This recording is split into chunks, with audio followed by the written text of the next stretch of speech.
Asosiasi Jurnalis dan Advokat AJA menyoroti Undang-Undang Nomor 1 Tahun 2023 tentang Kitab Undang-Undang dan Hukum Pidana KUHP yang akan berlaku di tahun 2026. AJA menilai sangat merugikan insan pers. Ketua AJA, Mustain Billah Marab, menjelaskan KUHP baru ini akan diberlakukan di tahun 2026. Dan jika undang-undang ini jadi diberlakukan, maka akan membelenggu kebebasan pers.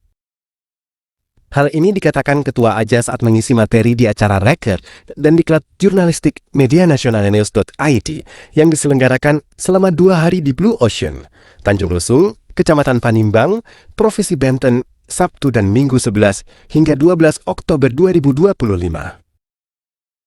Mustain mengatakan, pembaruan dalam KUHP menjadi krusial karena adanya ancaman dan jerat hukum terhadap individu kritis, termasuk jurnalis, yang diakibatkan oleh pasal-pasal karet dalam instrumen hukum yang ada, seperti Undang-Undang ITE dan KUHP lama.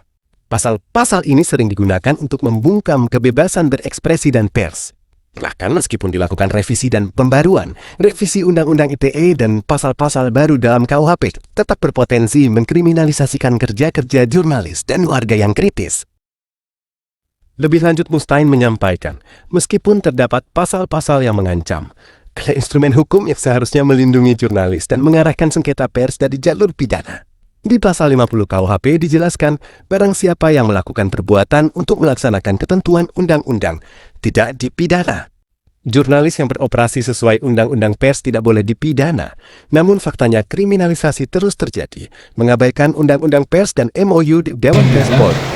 Jadi ini sebagai pendahuluan bahwa dalam konteks ini, ini yang saya sebut tadi ya, bahwa undang-undang KUHP ini yang disahkan berdasarkan Undang-Undang Nomor 1 Tahun 2023 ini untuk sekarang belum berlaku, nanti berlakunya di tahun 2026. Mulai tahun depan, bulan Januari itu undang-undang ini sudah berlaku, teman-teman. Nah, kemudian di mana dalam pembaharuan KUHP ini memang ada beberapa isu-isu krusial yang memang jadi perbincangan publik ya teman-teman. Nah, salah satunya adalah berkaitan dengan isu kebebasan pers. Nah, kemudian, jadi KUHP ini juga tidak berdiri sendiri, teman-teman. Jadi ada kaitannya dengan undang-undang yang lain.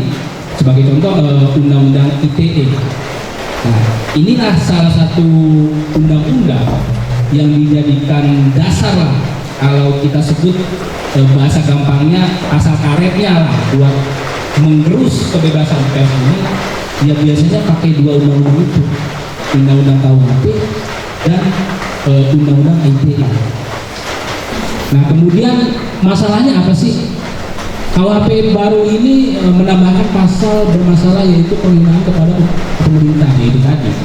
Kalau menurut saya adalah ini sesuatu yang abstrak yang memang this impossible, tidak mungkin itu berkaitan dengan objeknya.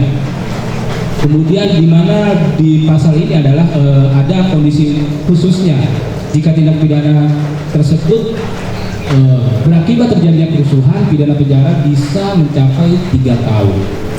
Kemudian prosedurnya hanya dapat dituntut berdasarkan aduan. Nah, jadi kalau berkaitan dengan penghinaan ini nggak bisa itu semua orang bisa melapor, nggak bisa. Jadi harus yang bersangkutan dialah yang melapor.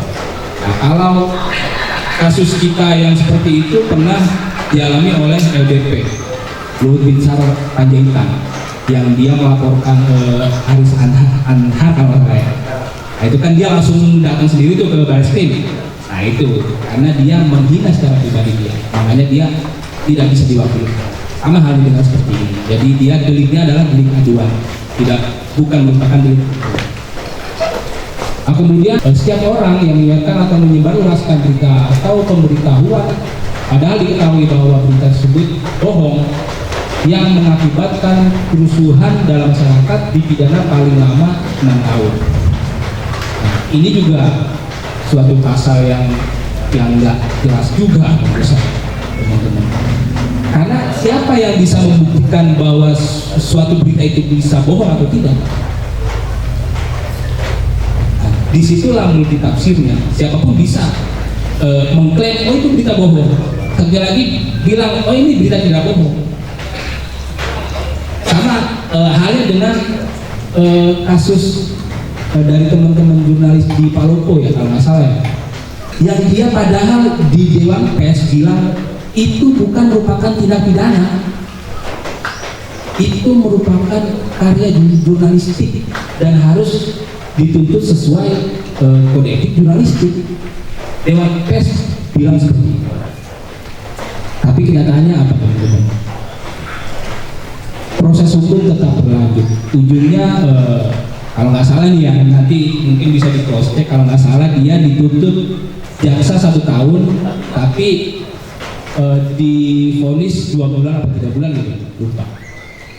Tapi walaupun seperti itu kan menunjukkan bahwa Dari Tanjung Lusung Pandeglang, Adik Sukarsin Nasional News TV mengabarkan.